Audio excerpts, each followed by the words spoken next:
नमस्कार, मैं हूं मनु राजपूत और आप देख रहे हैं सुजा समाचार खास पेशकश आपकी विधानसभा आपकी खबर। इस विशेष बुलेटिन में हम आपको दिखाएंगे आपके क्षेत्र आपकी विधानसभा से जुड़ी वो तमाम खबरें जो मुख्यमंत्री श्री भजनलाल शर्मा के नेतृत्व में प्रदेश के विकास, सुशासन और जन कल्याण की कहानी कहती है। मुख्यमंत्री श्री भजनलाल शर्मा की मंशा और राज्य सरकार के निर्देशों के अनुसार निम्बाहेड़ा उपखंड के बिनोता सामुदायिक स्वास्थ्य केंद्र पर खनन और क्रेशर क्षेत्र में काम करने वाले श्रमिकों के लिए विशेष स्वास्थ्य जांच शिविर लगाया गया। यह शिविर खान विभाग, चिकित्सा एवं स्वास्थ्य विभाग और श्रम विभाग के संयुक्त तत्वावधान में आयोजित किया गया। शिविर में खनन और क्रेशर इकाइयों में कार्यरत श्रमिकों की टीबी और सिलिकोसिस की शुरुआती जांच की गई। श्रमिकों का स्वास्थ्य परीक्षण किया गया और चेस्ट एक्सरे भी कराए गए। साथ ही उन्हें टीबी और सिलिकोसिस के लक्षण, जांच की प्रक्रिया और इलाज के बारे में जानकारी दी गई। मंडावा के ग्राम नुआ में आयोजित ग्रामीण समस्या समाधान शिविर के दौरान प्रशासन ने एक बड़ी और लंबे समय से चली आ रही समस्या का समाधान किया। ग्राम नुआ के 13 खातेदारों के ग्राम हमीरवास स्थित संयुक्त खातेदारी भूमि का खाता विभाजन शिविर में ही आपसी सहमति से कर दिया गया। यह खाता विभाजन काफी समय से लंबित था। शिविर के दौरान जब यह मामला तहसीलदार डॉक्टर सुरेंद्र भास्कर की संज्ञान में आया तो उन्होंने तुरंत कार्रवाई करते हुए भू अभिलेख निरीक्षक और हल्का पटवारी को मौके पर सभी खातेदारों को बुलाने के निर्देश दिए। निर्देशानुसार सभी खातेदार शिविर स्थल पर पहुंचे और आपसी सहमति से उसी दिन खाता विभाजन की प्रक्रिया पूरी कर ली गई। वर्षों से चली आ रही समस्या के समाधान से खातेदारों में खुशी और संतोष देखने को मिला। डीडवाना में आगामी जनगणना 2027 की तैयारियों के तहत कलेक्ट्रेट सभागार में एक दिवसीय कार्यशाला आयोजित की गई। कार्यशाला की अध्यक्षता जिला कलेक्टर डॉक्टर महेंद्र खड़गावत ने की। इसमें प्रशासनिक इकाइयों की सूची और नक्शों के सत्यापन पर विस्तार से चर्चा की गई। जिला कलेक्टर ने अधिकारियों को निर्देश दिए कि जनगणना राष्ट्रीय स्तर का बेहद महत्वपूर्ण कार्य है, इसलिए इसमें किसी भी तरह की लापरवाही न बरती जाए और सभी जरूरी तैयारियां समय पर पूरी की जाए। प्रदेश में चलाए जा रहे शुद्ध आहार मिलावट परवार अभियान के तहत खाद्य सुरक्षा विभाग ने कानोता स्थित सुपर से ऊपर ब्रांड की वेजिटेबल सॉस बनाने वाली firm Messrs Riddhi Siddhi enterprises पर कार्रवाई की। यह कार्रवाई आयुक्त खाद्य सुरक्षा एवं औषधि नियंत्रण राजस्थान डॉक्टर टी शुभमंगला के निर्देश पर की गई। मुख्य चिकित्सा एवं स्वास्थ्य अधिकारी जयपुर द्वितीय डॉक्टर मनीष मित्तल ने बताया कि फर्म द्वारा बनाई जा रही वेजिटेबल सॉस की गुणवत्ता को लेकर शिकायतें मिली थी और पूर्व जांच रिपोर्ट्स के आधार पर टीम को मौके पर भेजा गया। खाद्य सुरक्षा अधिकारियों ने मैन्युफैक्चरिंग यूनिट का निरीक्षण किया।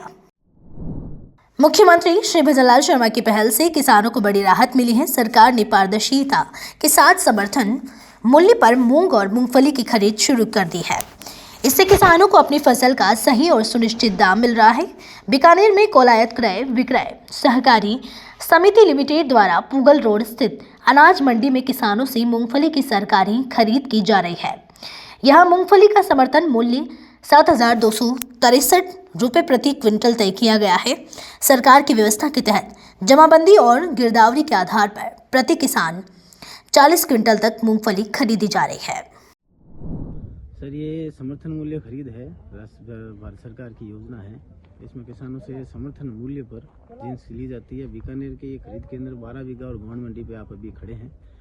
यहाँ पर मूंग और मूंगफली दो की उपज किसानों से ली जा रही है 40 क्विंटल के एवरेज के आधार पर। इसमें हमें मापदंड दिए गए हैं गुणवत्ता के, उन्हें आधार पर इनके गुणवत्ता की चेक करते हुए ली जा रही है और 40 क्विंटल एक किसान से ले रहे हैं और 12 बीघा और गौण मंडी ये दो खरीद केंद्र बीकानेर के हैं। इसके अलावा सहकार मित्र के रूप से अपने पास 6 खरीद केंद्र और हैं जो अलग अलग गाँवों में ग्राम सेवा सहकारी समितियों के स्तर पर खरीद केंद्र चल रहे हैं।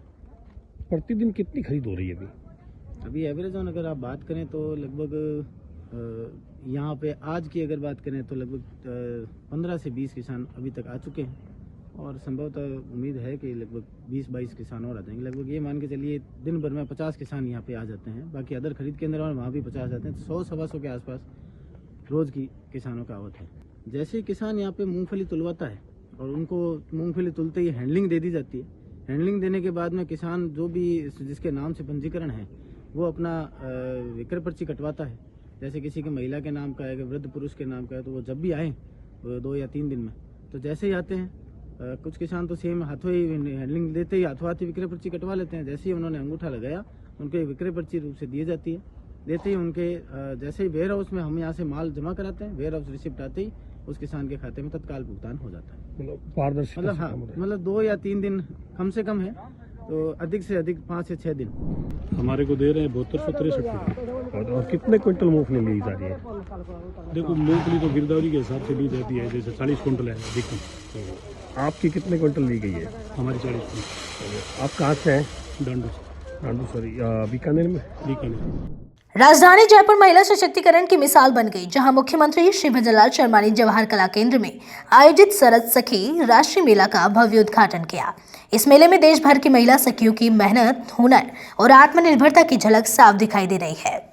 जवाहर कला केंद्र में आयोजित इस मेले में मुख्यमंत्री श्री भजनलाल शर्मा ने विभिन्न राज्यों से आई महिला सखियों द्वारा लगाए गए स्टॉल्स का अवलोकन किया और उनके उत्पादों की सराहना की। मेले में देश के करीब 30 राज्यों से आई महिला सखियों ने अपने अपने स्टॉल लगाए हैं, जहां हस्तशिल्प, हथकरघा, ग्रामीण उत्पाद, पारंपरिक परिधान, आभूषण और स्वादिष्ट खाद्य सामग्री प्रदर्शित की गई है। और क्या-क्या उत्पाद प्रदर्शित किए गए, कितने दिन का मेला रहेगा? देखिए, जो सरस राज सखी नेशनल फेयर है जो 2025 का, इसमें हमारी 300 से ज़्यादा हमारी जो है स्टॉल्स हैं और 24 प्रदेशों से हमारे यहाँ पर एसएचजी महिलाएं आई हुई हैं, एसएचजी ग्रुप आए हुए हैं और हमें ये अपेक्षा है कि हो सकता है आगामी दिनों में भी और हमारी एसएचजी महिलाएं हमारे साथ जुड़ी। यहाँ पर उनके जो सामान जो वो बनाती हैं खुद अपने हाथों से, जो उन्होंने चाहे फूड प्रोडक्ट हो, चाहे कोई कि हैंडीक्राफ्ट से रिलेटेड कोई चीज़ हो, जो कोई क्राफ्ट हो, वो सारी उन्होंने अपने विभिन्न स्टॉलों में लगा रखी है। ये जो मेला है ये 18 दिसंबर, जिसका आज माननीय मुख्यमंत्री जी ने इसका उद्घाटन किया है, ये 4 जनवरी तक चलेगा।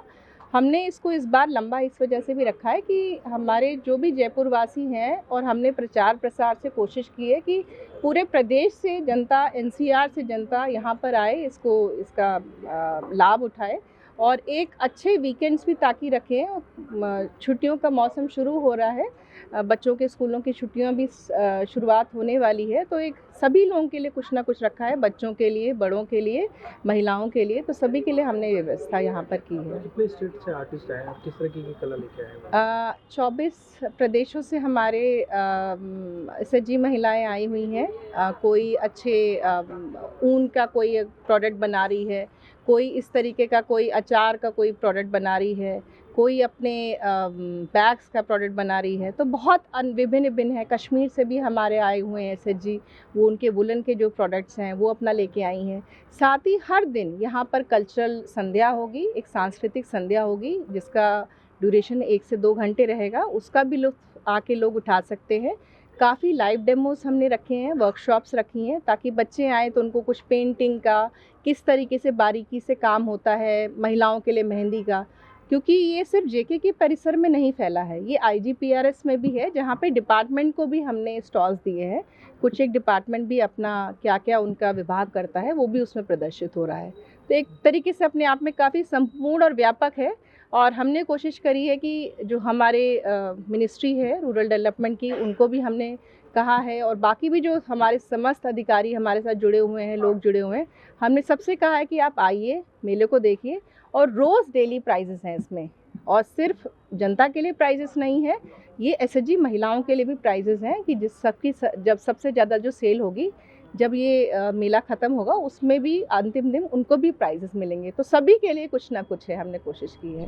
बहुत अच्छा लगा हमें, उन्होंने हमें सब चीज़ के बारे में बता दिया। हम जितने अब पीछे थे बहुत आगे हो गए और अब और भी अच्छा काम करें और भी आगे हो जाएंगे। लखपति दीदी एक बार तो बन चुकी है, अब दोबारा बनेंगे। हमें सब बैंकों से सारी सुविधाएं मिल रही हैं, हमें सारे जो महिला हमारे ग्रुप में काम करती है सब मिलके काम करती हैं।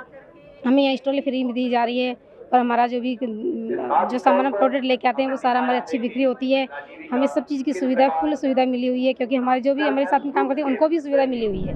लेकिन आज से पहले कभी भी इस तरह का काम करने का मौका नहीं मिला। एक नए तरीके की चीज़ें, एक नए तरीके की पहल से पहली बार ही हमारा आमना सामना हुआ, लेकिन जो भी है बहुत अच्छा है। और महिलाओं के लिए, वो महिलाएं जो अब तक अपने प्रोडक्टिविटी के लिए बिल्कुल पहचान ही नहीं बना पाई, वो जगह उनको यहाँ राजीविका दे रहा है और मैं इसके काम से बहुत खुश हूँ।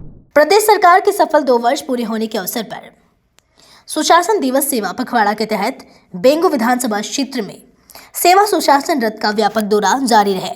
गुरुवार को यह रथ कमांड मंडल की पारसोली और खेरपुरा पंचायतों में पहुंचा, जहां से आगे नंदवाई मंडल के अंतर्गत बिछोर खेड़ी, माधोपुर सहित अन्य ग्राम पंचायतों में इसका आगमन हुआ। जनप्रतिनिधि श्री कमलेश धाकर ने बताया कि सेवा सुशासन रथ के माध्यम से राज्य सरकार के 2 वर्षों में किए गए विकास कार्यों, योजनाओं और जन कल्याणकारी उपलब्धियों की जानकारी LED वैन के जरिए आम लोगों तक पहुंचाई जा रही है। जयपुर रेंज के आईजी श्री राघवेंद्र सुहासा शाहपुरा दौरे पर रहे। शाहपुरा पहुंचने पर एसपी सहित अन्य पुलिस अधिकारियों ने पौधा भेंट कर उनका स्वागत किया। इसके बाद आईजी ने शाहपुरा पुलिस थाने का निरीक्षण किया। निरीक्षण के दौरान आईजी ने थाने की कार्यप्रणाली, रिकॉर्ड, साधारण लंबित मामलों की स्थिति और आमजन से जुड़े प्रकरणों की गहन समीक्षा की। उन्होंने क्षेत्र की कानून व्यवस्था और अपराध नियंत्रण को लेकर अधिकारियों से विस्तार से चर्चा की और जरूरी दिशा निर्देश दिए। आईजी राघवेंद्र सुहासा ने कहा कि अपराधों पर सख्त नियंत्रण के साथ साथ आम नागरिकों की समस्याओं का त्वरित और संवेदनशील समाधान पुलिस की सर्वोच्च प्राथमिकता होनी चाहिए। उन्होंने पुलिस अधिकारियों को रिकॉर्ड, साधारण में पारदर्शिता, समय पर कार्रवाई और टीम वर्क के साथ काम करने के निर्देश भी दिए। मारकोर्स कमांडो शहीद महेंद्र सिंह शेखावत की प्रतिमा का अनावरण श्री 1008 हीरापुरी जी महाराज के पावन सानिध्य में किया गया। इस अवसर पर देशभक्ति और श्रद्धा का माहौल देखने को मिला। मूर्ति अनावरण समारोह में कैबिनेट मंत्री कर्नल राज्यवर्धन सिंह राठौड़, सैनिक कल्याण बोर्ड के चेयरमैन श्री प्रेम सिंह बाजोर सहित कई जनप्रतिनिधियों ने शहीद की प्रतिमा पर पुष्प अर्पित कर श्रद्धांजलि दी। इस अवसर पर कैबिनेट मंत्री कर्नल राज्यवर्धन सिंह राठौड़ ने शहीद महेंद्र सिंह शेखावत की वीरांगना पत्नी तथा उनके माता पिता को शॉल उड़ाकर सम्मानित किया। मंत्री श्री राठौड़ ने कहा कि शहीद महेंद्र सिंह शेखावत का बलिदान हर भारतीय के लिए प्रेरणादायी है और देश के युवाओं को उनके जीवन से प्रेरणा लेकर राष्ट्र सेवा के मार्ग पर आगे बढ़ना चाहिए। प्रधानमंत्री श्री नरेंद्र मोदी के विजन और मुख्यमंत्री श्री भजनलाल शर्मा के नेतृत्व में प्रदेश सरकार के 2 साल नव उत्थान नई पहचान अभियान के तहत सलुम्बर में पर्यावरण संरक्षण और जन जागरूकता कार्यक्रम आयोजित किया गया।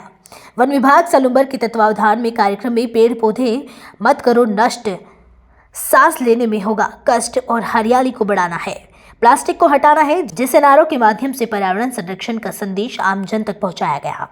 इसी कड़ी में एक पेड़ मां के नाम अभियान के तहत पौधारोपण भी किया गया, जिससे लोगों को प्रकृति से जुड़ने का आह्वान किया गया। खेल प्रतिभाओं को बढ़ावा देने के उद्देश्य से सांसद खेल महोत्सव 2025 का शुभारंभ विराटनगर स्थित पीएम श्री राजकीय उच्च माध्यमिक विद्यालय परिसर में किया गया। कार्यक्रम में बड़ी संख्या में छात्र छात्राओं ने भाग लिया। मुख्य अतिथि के रूप में विधायक श्री कुलदीप धनखड़ ने खिलाड़ियों से परिचय प्राप्त किया और प्रतियोगिताओं का विधिवत उद्घाटन किया। इस अवसर पर छात्र छात्राओं ने रंगारंग सांस्कृतिक प्रस्तुतियां भी दी। इस अवसर पर विधायक श्री धनखड़ ने कहा कि खेल केवल शारीरिक विकास नहीं करते, बल्कि अनुशासन, टीम भावना और नेतृत्व क्षमता भी विकसित करते हैं। उन्होंने बताया कि सांसद खेल महोत्सव का उद्देश्य ग्रामीण और शहरी क्षेत्रों की उभरती प्रतिभाओं को मंच प्रदान करना है। मैं पहली बार खेली हूँ और जीती भी हूँ और आगे भी खेलने का मुझे मौका मिलेगा तो मैं खेलूंगी और आगे बढ़ने की कोशिश करूंगी। मेरी स्कूल का और मेरे माता पिता का मैं नाम रोशन करना चाहती हूँ और आगे कभी मुझे मौका मिलेगा तो मैं खेलूंगी। महिला और पुरुष वर्ग, साथ में ही वॉलीबॉल महिला और पुरुष वर्ग और दौड़ 100 मीटर और 200 मीटर, जिसमें महिला और पुरुष अलग अलग इवेंट होंगे। और इसमें लगभग 1200 विद्यार्थियों ने या मतलब जो पार्टिसिपेट है उन्होंने दौड़ प्रतियोगिता में भाग लिया है 100 मीटर और 200 मीटर में, और 50 टीमें कबड्डी की आई हैं और वॉलीबॉल की 20 टीमें इस प्रतियोगिता में भाग ले रही हैं। देखिए, बहुत अच्छी पहल है राजस्थान सरकार और भारत सरकार की कि ग्रामीण एरिया के जो विद्यार्थी हैं, जो ग्रामीण है, जो छुपी हुई प्रतिभा है, उसको निखारने का मौका मिल रहा है। बहुत अच्छी पहल है। इससे भारत को, राजस्थान को अच्छे से खिलाड़ी मिलेंगे और ऐसे खिलाड़ी हमारे भारत का और राजस्थान का आगे तक नाम रोशन करेंगे। बहुत अच्छी पहल है सांसद महोदय द्वारा और हमारे प्रधानमंत्री श्री नरेंद्र मोदी जी द्वारा और राजस्थान के यशस्वी मुख्यमंत्री श्री भजनलाल जी द्वारा बहुत अच्छी पहल है कि ग्रामीण प्रतिभाओं को निहारने का ये काम कर रहे हैं। जयपुर के जवाहर कला केंद्र में महिला सशक्तिकरण की एक सशक्त तस्वीर देखने को मिली, जब मुख्यमंत्री श्री भजनलाल शर्मा ने सरस सखी राष्ट्रीय मेला का भव्य उद्घाटन किया। इस राष्ट्रीय मेले में देश के 30 राज्यों से आई महिला सखियों ने अपने हुनर और स्वावलंबन की पहचान बनाते हुए अलग अलग स्टॉल लगाए हैं। इस अवसर पर आजीविका मिशन के निदेशक नेहा गिरी ने कहा कि सरस सखी मेला महिलाओं को आत्मनिर्भर बनाने का एक मजबूत मंच है, जहां उन्हें अपने उत्पादों को राष्ट्रीय स्तर पर पहचान मिलती है। मुख्यमंत्री श्री भजनलाल शर्मा के सरकार के 2 वर्ष का कार्यकाल पूरा होने के बाद में 2 साल के कामकाजों को लेकर राजस्थान सरकार द्वारा जयपुर के जवाहर कला केंद्र में एग्जिट मेला लगाया गया है, जिसमें आम जन को राजस्थान की 2 साल की योजनाओं की जानकारी दी जा रही है। और देखिए तस्वीरें हम दिखाएंगे जहां पर ये मेला लग रहा है। पशु विभाग और मत्स्य विभाग और गोपालन विभाग, तीनों विभाग यहाँ पर नजर आ रहे हैं, जहां पर राजस्थान सरकार ने लगातार जो योजनाएं आम जन के लिए दी थी, वहीं अगर बात की जाए मुख्यमंत्री मंगला पशु बीमा योजना, तो ऐसे में तमाम जो योजना किसानों के लिए थी वो योजना यहाँ पर नजर आ रही हैं। और इन तमाम योजनाएं आम जन तक पहुँचाने के लिए राजस्थान के मुख्यमंत्री भजनलाल शर्मा ने पहले विकास रथों की शुरुआत की, उसके बाद में ये एक पखवाड़ा लगाया जा रहा है जिसमें सभी विभाग यहाँ पर नजर आ रहे हैं जयपुर के जवाहर कला केंद्र में। और बातचीत करेंगे जो पशुपालन विभाग और गोपालन विभाग के तमाम जो अधिकारी हैं, यहाँ पर बातचीत कर लेते हैं, इनसे बातचीत करेंगे।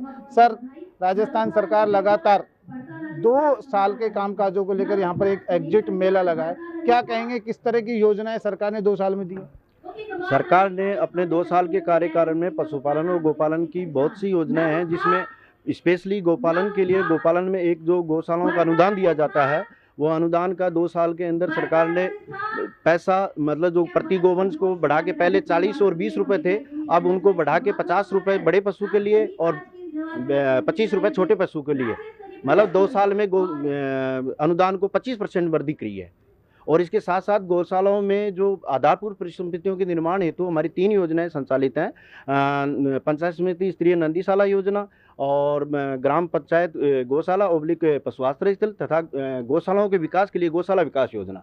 इन सब में एक जैसे पंचायत समिति स्तरीय नंदीशाला योजना है, इसके लिए 1,57,00,000 का टोटल वो है, जिसमें से गौशालाओं को 10% का पैसा लगाया जाता है और 90% पैसा अनुदान के रूप में दिया जाता है। और ऐसा ही गौशाला विकास को वो गौशाला विकास योजना, उसमें 10 लाख की योजना है, जिसमें 90% पैसा अनुदान का देते हैं और 10% पैसा गौशाला को देना होता है। और साथ में पशुआश्रय वो 1 करोड़ की योजना है, जिसके अंदर गौशाला को है वही 90% देना पड़ता है और 90% का अनुदान दिया जाता है पशु गोपालन विभाग द्वारा और 10% गौशाला के द्वारा दिया जाता है। और जो पिछली सरकार के कार्यकाल में, इस सरकार के कार्यकाल में गौशालाओं के जो अनुदान में तो प्रतिवर्ष करीबन आप ये देख लो कि हर साल 1200-1300 करोड़ रुपए गौशालाओं को अनुदान के रूप में जाते हैं। बात की जाए, अगर पशुओं की बात की जाए, जिस तरह से मुख्यमंत्री ने एक मंगला पशु बीमा योजना भी लेकर आए, तो इसमें किसान को और आमजन को कैसे फायदा मिले? इसको मंगला पशु बीमा योजना है, इसके अंदर क्या है कि जैसे जो पशुपालक है उसकी गाय, भैंस, भेड़, बकरी और ऊंट, इन सभी का बीमा किया जाता है। और यदि 1 साल का जो बीमा होता है उसके अंदर यदि पशु की मृत्यु हो जाती है तो उसमें उसको है जो 40,000 रुपये प्रति पशु के हिसाब से सरकार द्वारा क्लेम दिया जाता है। और उसमें पहले उसको रजिस्ट्रेशन करना होता है, जो SIPF का पोर्टल है उस पर जाके रजिस्ट्रेशन के बाद में डॉक्टर जाके उसको वेरिफिकेशन करता है, हेल्थ सर्टिफिकेट जारी करता है और हेल्थ सर्टिफिकेट बाद में उसका पॉलिसी जारी हो जाती है। पॉलिसी जारी होने की तिथि से 12 महीने तक का उसका वो बीमा किया जाता है। बीमा के अंदर उस दौरान यदि किसी पशु की मृत्यु हो जाती है तो वही बीमा कंपनी और डॉक्टर जाके उसका पोस्टमार्टम करते हैं। पोस्टमार्टम करने के बाद में उसको अनुदान के रूप में 40,000 रुपये प्रति गो। सरकार ने एक नई योजना भी किसानों को लाने का दिया है कि जिस तरह से जो सीमन का काम है इसमें भी कुछ सुधार किया जाए। हाँ, सीमन में ऐसा है कि पहले जो हमारे पास सीमन आता था वो जनरल सीमन होता था, उसमें क्या है कि आगे जो बछड़ा बछड़ी आने के वो 50-50 चांस माने जाते थे। और अब की बार सरकार ने ये सेक्स सॉर्टेड सीमन नाम से योजना लॉन्च की है, जिसके अंदर 90% तक बछड़ियाँ ही पैदा होंगी। क्योंकि अपने राजस्थान या अपने प्रदेश में सभी जगह देखो आप, जो नर गोवंश है उसकी बहुत दयनीय स्थिति है। उससे बचने के लिए, क्योंकि जो मेल पशु था उसका यूटिलिटी कम हो गई मशीनीकरण की वजह से, इसलिए इस योजना को सेक्स सॉर्टेड सीमन के तहत 90% तक इसमें बछड़ियाँ पैदा होती है। और इसमें सरकार अभी फिलहाल जो है वो 70 रुपये ही किसान या पशुपालक से लिए जाते हैं और उसमें और जो टोटल अमाउंट है वो सरकार द्वारा अनुदान के रूप में दी जाती है। माननीय मुख्यमंत्री महोदय ने किसानों के लिए एक बड़ी योजना भी लॉन्च करी थी कि आपका पशु अगर बीमार होता है तो आप इस पर इतने नंबर पर डायल करें, तो वो क्या है? वो है मुख्यमंत्री 1962 mobile veterinary unit. 1962 mobile veterinary unit के अंदर उसमें 1962 के अंदर कॉल करना होता है, कॉल उसका रजिस्टर हो जाता है। उसके बाद में हर पंचायती समिति में एक मोबाइल यूनिट है, वो पशुपालक के घर पे जाती है और उसमें दवाएं सब उपलब्ध होती है और उसका पशु का उपचार करती है। उपचार करके उसको निःशुल्क इलाज किया जाता है। एक और योजना जो बात की जाती है मरुद्रा की योजना है, जिसमें कि वहाँ के पशुओं को किस तरह से रखा जाए। वो जो मरुद्रा में जैसे मान लो अपना जो पश्चिमी राजस्थान है उसमें ऊँट पालक ज़्यादा होती है, तो उस संरक्षण योजना है। उसके अंदर अपने को जो ऊँट का बच्चा होता है उसके पैदा होने पे उसको वो पैसा दिया जाता है, जिससे ताकि उसको वो संरक्षण और संवर्धन करने में उसको मदद मिले। बिल्कुल, ये तमाम योजना राजस्थान के मुख्यमंत्री ने शुरू की है। और भी बातचीत कर लेते हैं। सर, खारे पानी में अगर झींगा पालन किया जाए, खारे पानी में सरकार लगातार योजनाएं ला रही है कि किसान उन्नत हो, किसान आगे बढ़े, और ऐसे में खारे पानी में जो योजना है किस तरह से किसान को फायदा मिले? खारे पानी में क्या है, मत्स्य प्रधानमंत्री मत्स्य संपदा योजना के नाम से खारा पानी, जो जिस क्षेत्र में खारा पानी है वहाँ पर मीठा पानी बिल्कुल भी नहीं है, तो उसकी वाटर टेस्टिंग की जाती है सबसे पहले। तो उस टेस्टिंग के आधार पर हम स्पीसीज डिसाइड करते हैं कि कौन सी स्पीसीज कर सकते हैं। तो उसमें खारे पानी की एक झींगा होता है वो भी कर सकते हैं, और खारे पानी की एक मछली होती है वो भी कर सकते हैं। तो खारे पानी का झींगा अभी राजस्थान में सब ज़्यादा चूरों में हो रहा है। उसके लिए प्रधानमंत्री मत्स्य संपदा योजना के अंदर सब्सिडी दी जाती है, जिसमें 60% ST SC एंड वुमेन किसी भी कैटेगरी की हो, और 40% जनरल और OBC के लिए दी जाती है। जिसमें से यूनिट कॉस्ट है 14 लाख। 14 लाख में से 8 लाख है कंस्ट्रक्शन ऑफ पॉन्ड निर्माण की, और 6 लाख है इनपुट कॉस्ट, जिसमें झींगा के सीड है, मीन्स झींगा के जो बच्चे हैं वो, या फिर उसका फीड है, दवाइयाँ, मेडिसिन वगैरह, वो सारे मिला के टोटल 14 लाख है। और इसमें 2 लाख की दी जाती है वो पॉली लाइनिंग के लिए, जहाँ पर जैसे पानी रुकता नहीं है, वाटर स्टोरेज कैपेसिटी कम है, तो उसमें पॉली लाइनिंग लगाया जाता है, उसके लिए 2 लाख की सब्सिडी अलग से दी जाती है। कुल मिलाकर अगर बात की जाए तो एक किसान खारे पानी में ये जो झींगा पालन भी कर सकता है और उसे खेती के लिए यूज कर सकता है। जो झींगा पालन में जो पानी यूज किया जाता है उसको खेती के लिए यूज किया जा सकता है, क्योंकि ये जो पानी होता है न्यूट्रिटियस होता है, उसमें पोषण का स्तर काफ़ी अच्छा होता है, जो एग्रीकल्चर के लिए बेस्ट उपयुक्त होता है। देखिए, बिल्कुल ये राजस्थान सरकार के 2 साल के कामकाजों को लेकर यहाँ जो एग्जीबिशन मेला लगा है, इसमें सरकार की योजनाओं का जिक्र किया जा रहा है। बताया जा रहा है कि किसान अधिक से अधिक फायदा ले सकते हैं, इससे उन्हें उन्नति होगी और उनकी खेती भी अच्छी होगी। कैमरामैन राजेश पारिक के साथ सूर्य समाचार से मलखन। जयपुर ग्रामीण के शाहपुरा स्थित उपखंड अधिकारी कार्यालय परिसर में बने मंदिर में पोष बड़ा का भव्य आयोजन श्रद्धा और धार्मिक उल्लास के साथ संपन्न हुआ। इस अवसर पर बड़ी संख्या में श्रद्धालु शामिल हुए और विधिवत पूजा अर्चना के बाद प्रसादी ग्रहण कर धार्मिक लाभ प्राप्त किया। मंदिर परिसर पूरे आयोजन के दौरान भक्ति और आस्था के माहौल से सराबोर नजर आया। प्रसादी वितरण की समुचित व्यवस्था की गई, जिससे श्रद्धालुओं को किसी प्रकार की असुविधा का सामना नहीं करना पड़ा। इस अवसर पर शाहपुरा SDM श्री संजीव कुमार खेदर, तहसीलदार और उपखंड कार्यालय के कई प्रशासनिक अधिकारी एवं कर्मचारी भी मौजूद रहे। अधिकारियों ने स्वयं आयोजन में सहभागिता निभाते हुए श्रद्धालुओं को प्रसादी वितरित की। आपकी विधानसभा आपकी खबर बुलेटिन में आज के लिए इतना ही। फिर मिलेंगे नई खबरों के साथ। तब तक के लिए देखते रहिए सुद्धा समाचार। हमारे चैनल को लाइक, सब्सक्राइब और शेयर करना ना भूलें। धन्यवाद।